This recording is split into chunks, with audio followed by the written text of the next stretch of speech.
I never said I hate the beach. What's wrong with you? I bet you scared of sharks. Yeah, because I'm human, Simon.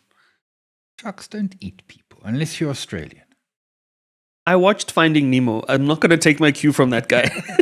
Fish are friends, not food? No, that's not how I want to live my life, thanks. Anything in Australia will kill you, side note. Gosh. Also, why are you lying as the ghost? You're just trying to stir up trouble. Oh my gosh. I don't hate the beach. I'm okay with the beach. I just don't understand why people want to go swim in the ocean or deep sea swimming like that doesn't make sense. I don't see sharks coming to land. Why should a land mammal go into the ocean? Doesn't make sense. There's something very cool about just like, I don't know. I can't, no. Mm-hmm. What? Floating? Yeah, like when you swim out past the shark nets and stuff, and like you far out, and like the bottom is like everything's just impossibly far. Like if a shark comes, it's just going to eat you. Which is avoidable, entirely avoidable, Si. Every part of that is avoidable. No, not wrong. If you need a thrill, I mean, just buy the Ferrari, damn it. So when you swim out and you get about, not even a K, at about 700-800 meters, and you turn around, you can't see the buildings on shore because of the curvature and the waves between you and shore. And you could be a million. And that's a safe thing that you want to experience on a regular basis? Well, I mean, I live in Joburg, so I don't do it that often. Yeah, but every time you go to Durban, you do it. Absolutely every time. Yeah, more or less. No. Tell you what, you swim back real fast. Let's kick things off. Let's get the show on the road. Unfiltered. 98 are currently collapsing. Privilege of welcoming one of our good friends into studio. So not even Buffett listens to Buffett. Sue me, China, if you must. But 1 or 22 on AC, but you're not getting that at home. Ken, there's quite a bit to discuss. The stock is not cheap. The last podcast I did. Introduce me. I'm Jimmy Moyaha. And I'm Simon Brown. Welcome to Insider Exchange. Hello and welcome to Insider Exchange. We're going to bring you the best of the best as we can, straight into useful updates, because as you know, if we don't get through this, we've now been told there are time penalties. Okay, we're already in time. So Tongaat now officially bust. Yes. It is over. Took long enough, but It did take. I guess we're trying to save forever. jobs. I was quite surprised. It did take forever, and I mean the sugar price is again back at its low levels. It goes between very low and slightly low, and Tongaat came over. That's bad. That's terrible. Terrible for the jobs, terrible for the sugar market, even terrible for those that were collecting the taxes. Well, except for, to all of that, except, of course, it removes a lot of sugar from the market. Does that help price? No, because we global price, don't we? No, we've already got a sugar price issue in that space in respect of the fact that international markets are relatively cheap at the moment, and so some people are actually importing sugar into South Africa instead of buying it local. So this worsens the problem. Ooh. Yeah, awkward. Oh, okay. Almost as awkward as Mercedes-Benz struggling through. They reported that their operating profits are down more than 50%. I thought you meant they were struggling in F1. I thought there was a chance for Ferrari. Sorry, carry on. The Ferrari conversation. We will circle back to that.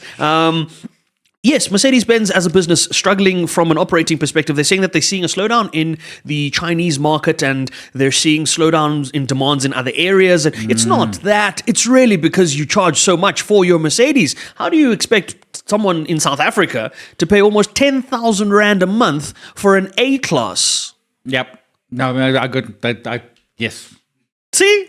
Your car's too expensive. It really is. And then they went on that whole EV drive. They tried to do... My sister's buying a car and she's found a nice little car, like a Suzuki Swift. You know, you can buy a brand new Suzuki Swift with like red ears for like 220, 230K. I challenge you to find a Mercedes-Benz new for 200K. Maybe just the front bumper. You could find a 40-year-old one because it's still driving. Fair point. Moving on. It was SONA. Did you watch all of it? No.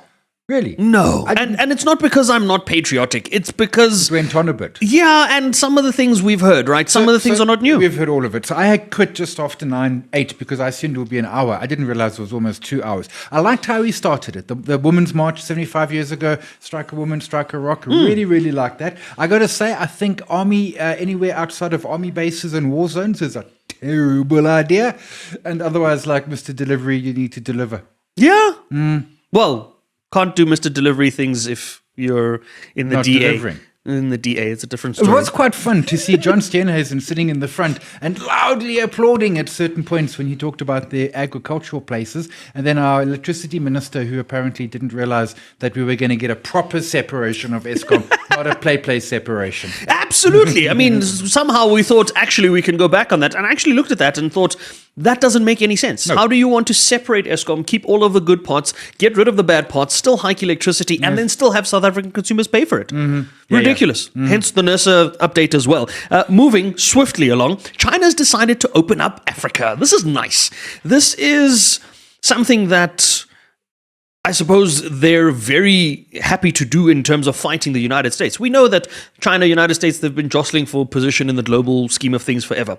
China's now potentially looking at tariff-free importing from 53 of the 54 African states. Now, I wonder which countries are left out, firstly, but this is effectively an AGOA 2.0, but better because China couldn't be bothered by restricting things. All they want is the market, and they're willing to take it. Yeah, and China's not going to Munich and saying we are white and might and right. We don't have a board of peace. A massive deal. Massive. And it's going to keep going because for them, they lose out on very little of whatever's happening in that respect, but they gain. The upside for China is a long-term upside. Yeah, which is China for you. Which is China for you. We're going to take a break. We're going to take snacks. We'll come back just now. And we're back. Yeah, so South 32 shutting down their aluminium smelter Mozal in Mozambique. Now, because they can't get power, and they need almost a gigawatt of power, which is a ton of power, and they get it from Corobassa, which is all lacquer except drought, so hydro, so nope, sorry for yous. And in fact, there are a couple of countries in Africa that rely very heavily on Ghana being another, and climate change is going to hurt. The weird thing, it's thousands of jobs, it's tragic. It's also about 3% of Mozambique's GDP. Yeah, you speak of jobs. I think it's 1 in 3 jobs. That's 30% that are at risk because of the closure of the smelter. And I mean, from South 32's perspective, they said, look, we're not closing it down. We're just going to put it into care and maintenance. But what people don't understand about the smelter business is you can't simply turn a smelter on and off. The moment you start fiddling with it, once a smelter starts running, it must run continuously, which is what our own smelters in South Africa had a problem with, Glencore and Samancor. You cannot simply just turn it on and off. So now you've got the electricity problem. You've got the fact that once this thing goes into care and maintenance, it might take you forever to bring it out of care and maintenance. I don't think they will, right? Because they are focusing on copper and zinc, and aluminium is like yesterday's metal. Yeah, that's awkward.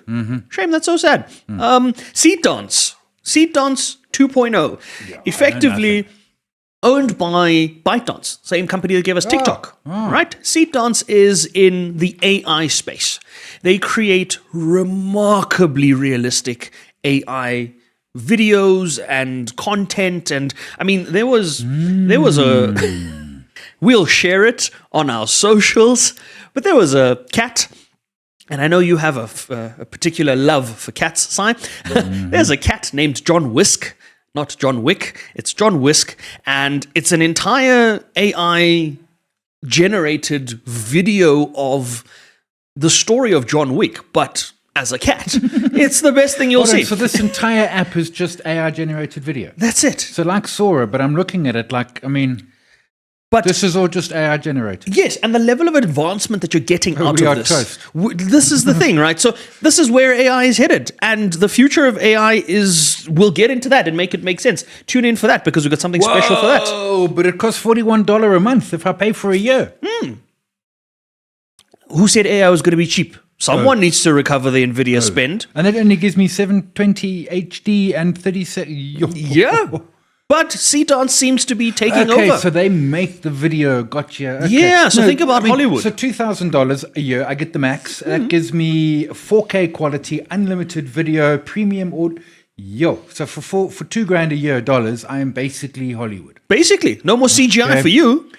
Okay, noted. We are toast. We are toast. With my story next, and then I lost. Oh, have you looked at our 10-year yields lately? No, I haven't. Why? They are under 8%.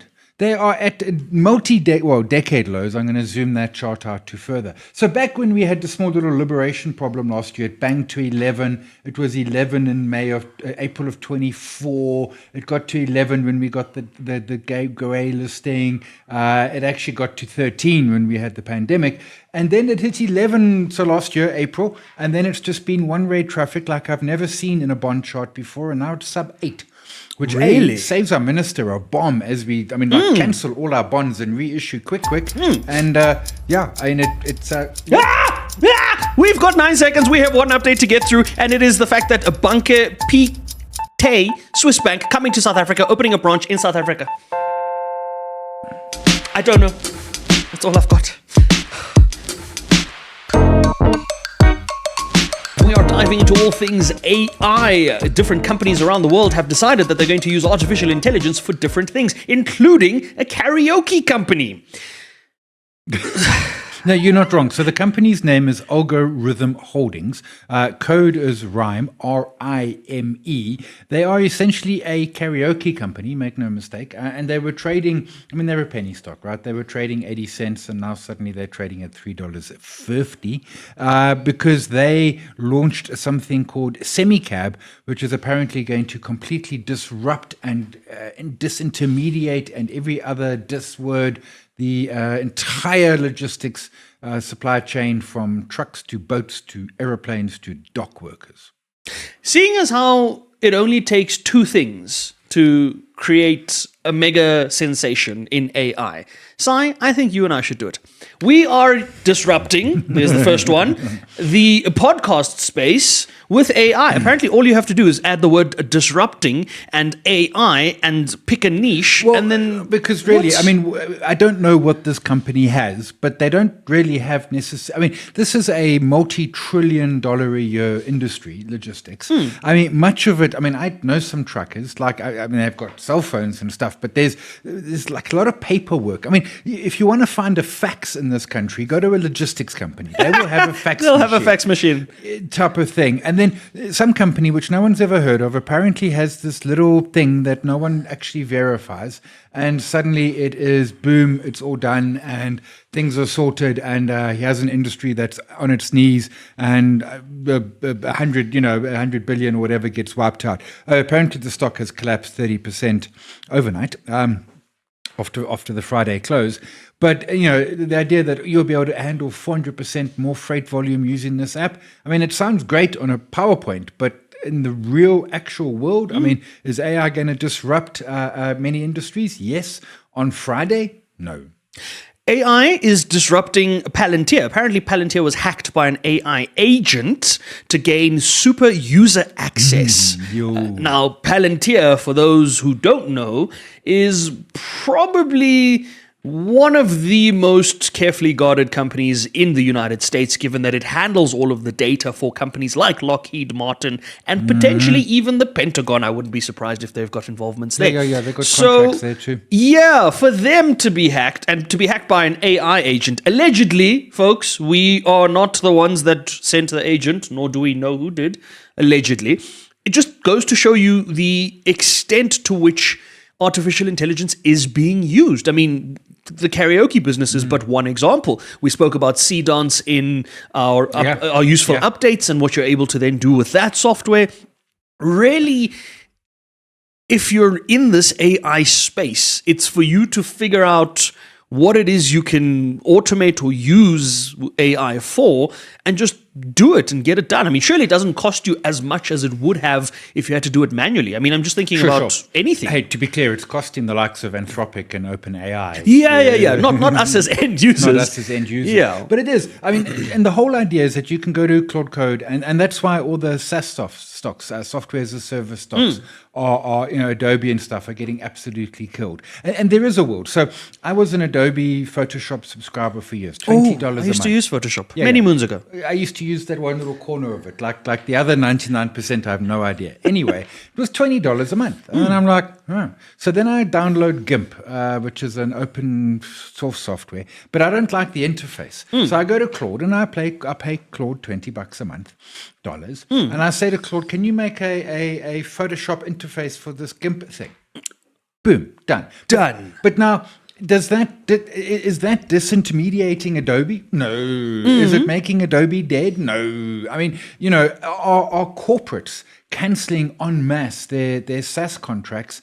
Why? Because, I mean, Microsoft Office is still like a multi-billion-dollar business, but Google Docs and Libra have been around for 20 years and are these days very stable, and they're still not canceling. So we get into this hype cycle, and I don't know, it runs two ways. So see problem, see SaaS stocks falling, and say to yourself, this must be because of AI. Or someone chirps AI and stocks collapse because AI is tomorrow going to change everything.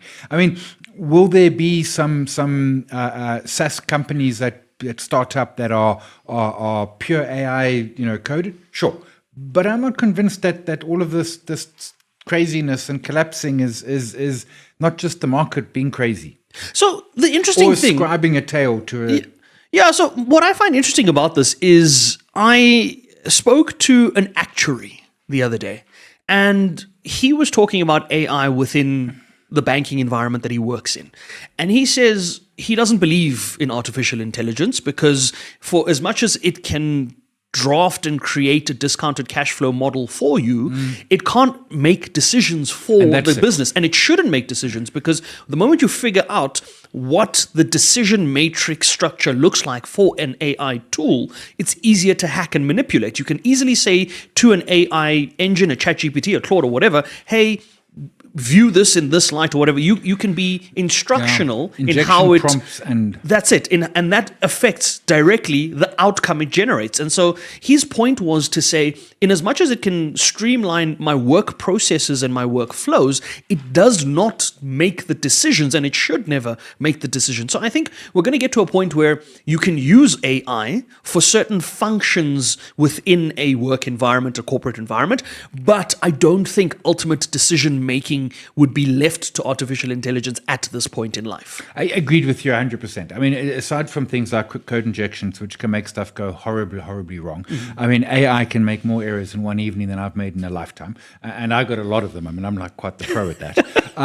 And agreed. I mean, so yeah, I went, the Opus 4.6, which is the latest Anthropic, does a really, really good discounted cash flow. And I've been trying DCFs and all of these models, and they've all been bunk until now. I mean, not bunk, just useless. Okay, so it gives me a really, really good DCF on stocks, better on US stocks than Europe or South Africa. Maybe more data availability there. And also, you've got to make some assumptions, and it's obviously it's a data thing. It's consumed more data. There is more data, but it gives it to you. So I go and I'm digging around Dell, and it says the DCF is 180 and the price is 120 and stuff. But like, it's a brave person who takes a DCF from Opus 4.6 and runs with it. You'd be surprised, Si. I know. You'd be surprised. We live in a generation that does not want to do things that make them feel uncomfortable. And so I wouldn't be surprised. So throwing money at a DCF made by an AI doesnent make you feel uncomfortable? No, but it's part of that tool, right? Yeah. I'm building a case study because when Sanjay Patai was talking around the Alphabet big spend, he said 60% is actually going to replace existing data centers. In other words, upgrades. And a lot of that is servers, not fancy NVIDIA chips. And I'm like, well, who's the servers? It's Dell. So then I start digging around Dell. But it's part of a process. It just did something for me that, well, I wouldn't do DCS. I find them too much like hard work. So I now have DCF on my arsenal at the same time. But to what you're saying, it's one part of a much bigger human-driven process. Now, maybe we're going to get run over by an AI sort of train in half a minute's time and proved wrong. But for now, I still... Yeah, I mean, one of the other examples is a platform like Suno. It's an AI music generator, right? So I think about a platform like that, and I think, okay, it's all good and well that you are able to do that, right? But immediately when I look at the music space, yeah, you might be able to put out a record. Yes, you might be able to mix a couple of voices in there. You might be able to perhaps put together a really good DJ mix or whatever it is, right? But what you will never replace, and this is might just give away some of the things that I hold close to my heart, but it will never replace the emotion that Which is what you music get. is of a person. Exactly. I'm thinking about one specific example, and that is the entire soundtrack to the movie The Bodyguard.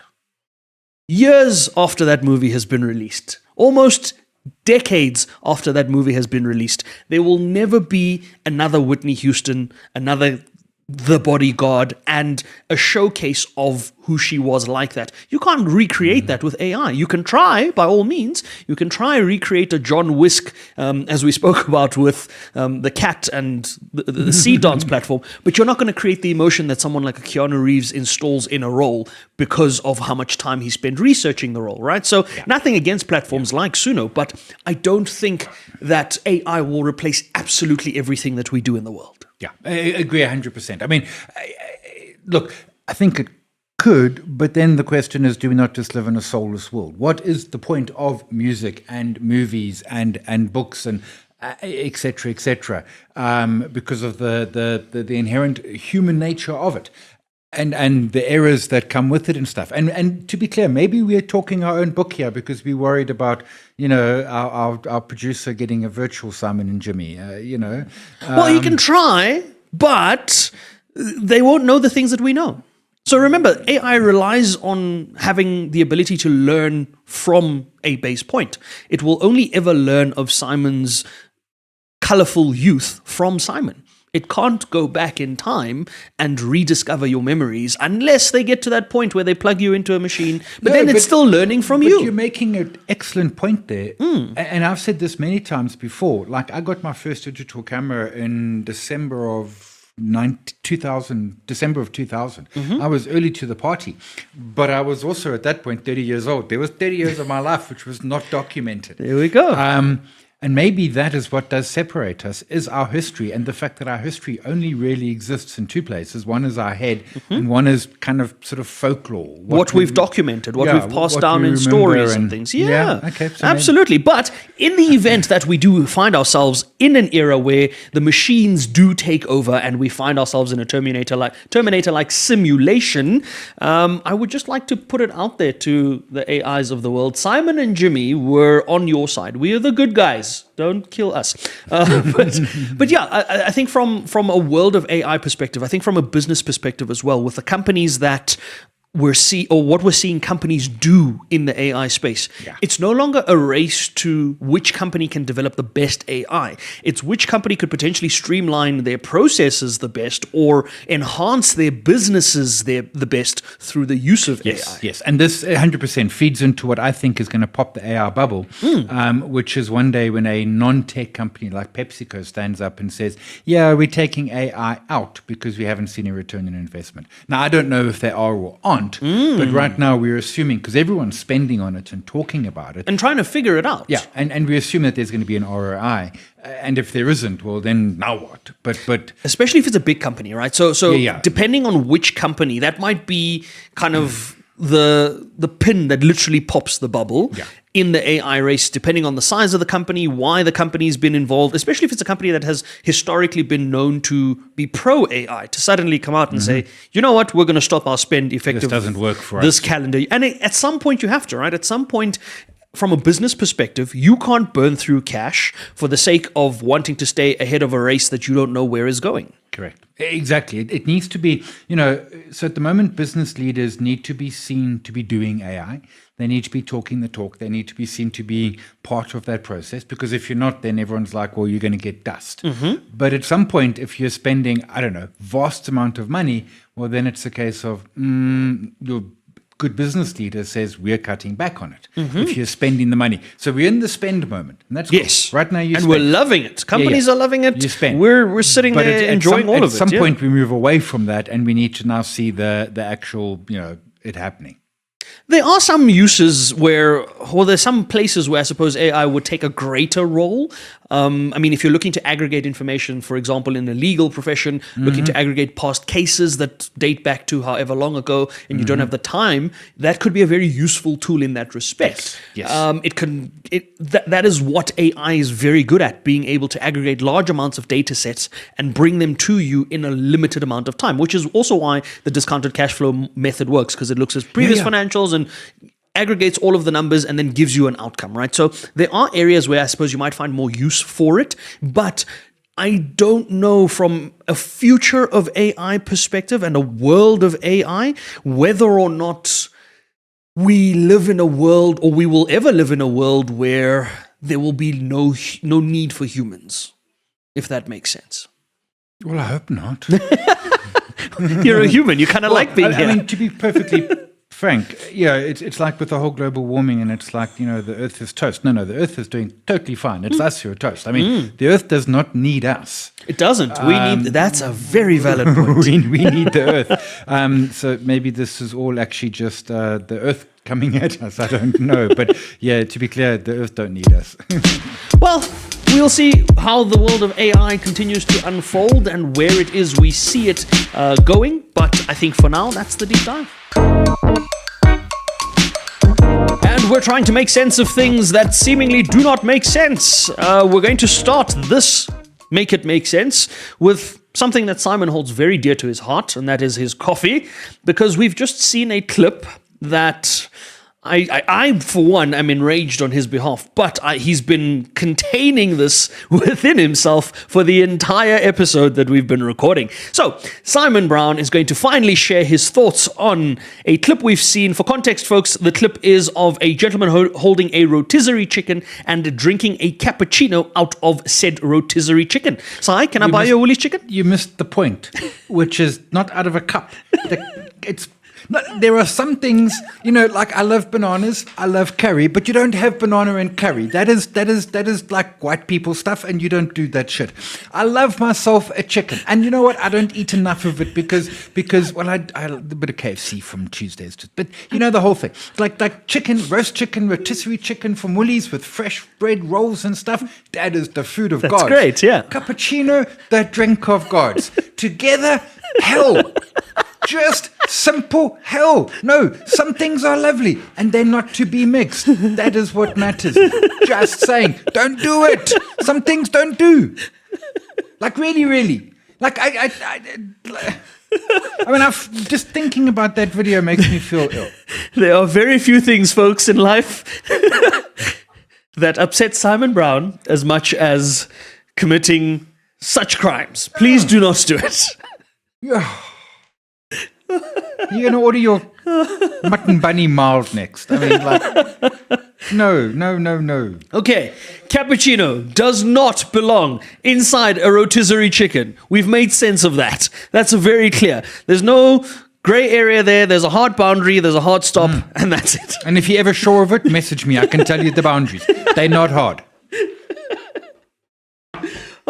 Speaking of boundaries, WhatsApp. There is a company around that is supposedly using WhatsApp to be able to track employees on the job. So GPS tracking, things like clocking in and out of work and all of that. There is a company that allows you to experience this from a data collection point of view called allwage.com, right? So they allow for facilities like being able to have live dashboards and all sorts of things for your payroll and all of that. But the surprising thing that I saw there was that you're able to, in addition to having the biometrics of your employees taken, you're able to then track your employees in real time using WhatsApp. Now, I don't know if it's using their WhatsApp, the employees' WhatsApps, but we've now found a way to integrate the clocking system that blue-collar workers use with WhatsApp tracking so that we know... Is this opt-in by the workers? Oh, I highly doubt it. I highly doubt it, but I also don't know if it's some... So I don't know if companies... So you can also use it for clocking in. So Sure. I So, clock, but now if I That's clock what I'm in, saying. If you say to your staff, hey, here's just a way to make it easy to clock in and but then if I'm a staff member who usually clocks in from a different part of the city so that I don't miss my clock in time, this is not going to work for me if the clock in is linked to GPS. correctamundo, which is the whole, yes. This is weird. Well, I mean, this is just big business trying to squeeze their last ounce of flesh, right? Yeah. I mean, it doesn't surprise me. It does bother me. Fortunately, I don't clock in, and fortunately, no one really cares where I am. I'm here, guys. Here in an undisclosed location, right? Last Make It Make Sense is 100 billion rand. Oh, It's a big number. Tuesday. Tuesday, Well, if you depending on which part of the country you're in and who you are in the country. You are. 100 billion. Very much who you are in the country. 100 billion. What are we doing with it? 100 billion is not the transformation fund. It is the size of the illicit economies in South Africa. Approximately 100 billion. So illicit cigarettes, illicit alcohol, all the illicit markets, kind of around the 100 billion rand mark.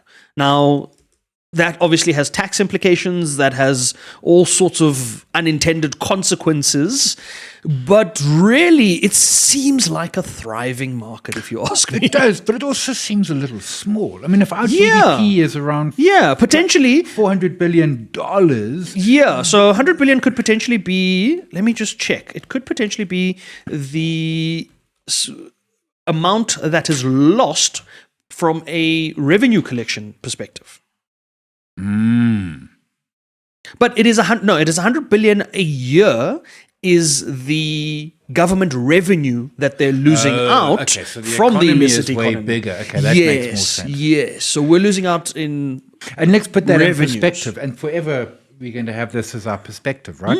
The 2% VAT increase we didn't get last year was about 50 billion. exactly. So it's 4%, four VAT points. In other words, if we weren't losing it, VAT could be 16, What is VAT at the moment? 20. Oh, no, my bad. No, 15. Sorry, it could be 11. Could be That's 11. why you looked That's at me it. squiff. 11. Why did I But think no. that's 20? But Sai, Yeah. that is per year, which basically means over a 5-year cycle, if we're actually saving 2 percentage points in VAT every single year through this fund, you could have VAT at 0 in no time and still have change to do other things. Or you could be financing and funding a transformation fund every single year with 100 billion. That's the revenue that South African government is supposedly losing out on the That's quite illicit staggering. economy. Yeah. It is quite staggering. The South African Revenue Services has previously complained about this to express their concerns around this illicit economy. A lot of various stakeholders have come out to speak out on this as well and say, look, this is what it's costing the country. We know that recently the likes of British American Tobacco announced that they would be closing down their plant in South Africa because of the size of the illicit cigarette market as well. So it's definitely a reality that we're confronted with. And it's a nice way to put it because we think around the illicit economy and we don't, what is it, tobacco, alcohol, other things as well. And you don't sort of put a number to it. And then it's like, oh, hang on. It's quite a big number. And again, this is just the revenues. That's SARS's loss. Right, so this is not the size of that economy. In order for that economy's size to be measured, you'd have to measure how much of that 100 billion is contributed by the market, or how much of the market would then be paying that over to SARS. Yeah. So an infinite multiplier effect Yeah. needs to be applied there. That's scary. Yeah. Wow. That's a lot to think about. A lot of cigarettes. And alcohol, apparently. Yeah. And a couple of other things along the So way. smoking an illicit cigarette, I don't think I ever have because cigarettes are expensive. But I would not be drinking illicit alcohol. No, man, I interviewed some dude once about it and they just scared the bejesus out of me. Notwithstanding, It's a different kind of risk. when I was 18, we had a party once in Matric, and we basically had a bathtub, and we put stuff in there and stuff, and dum. And 3 days later, we had the party, and the first 2 oaks, we had to call an ambulance.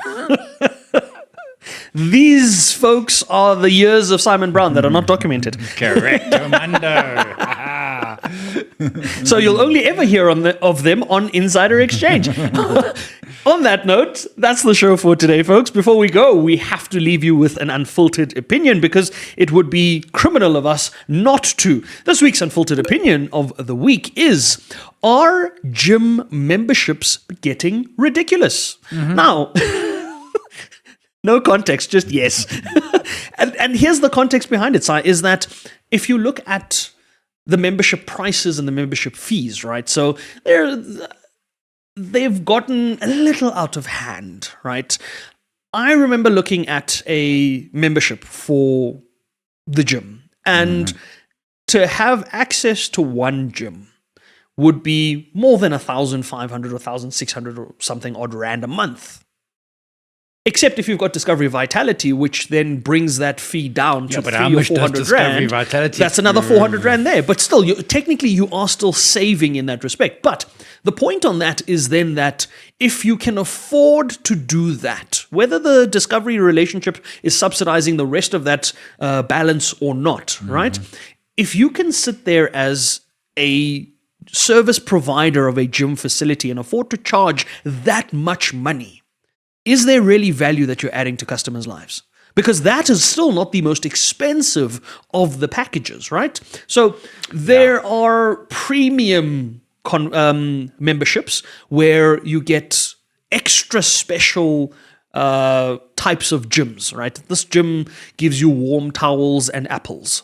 And your monthly membership goes from 1,500, 1,600, maybe even 1,700 to 4,000 rand a month, because you want the hot towels and the apples, right? Now, the question again is, at what point is it offering value, and at what point is it excessive? Yeah, mostly excessive. So I cheat. I don't have Discovery. I cheat. I only go in daylight hours, because like I'm on. Yeah, so off-peak hours. Yeah, I'm on wireless at 6:30 in the morning. I'm not gymming. I ain't going to gym in the evening. Yeah, so you go to about 11 where there's no one there. Yeah, you miss the traffic. I miss and it's my lifestyle allows me to do Yes, it. And yes. it's still expensive, just for And the it's record. still expensive. And I must go to one gym. Like I can't just randomly go to a gym. You see. So this is the question, folks. This is our unfiltered opinion of the week, and we'd love to get your thoughts on it, because if there's one thing we know is that South Africans have a voice. Are gym memberships excessive? And what do we do about it? Investing isn't hard. Just try it.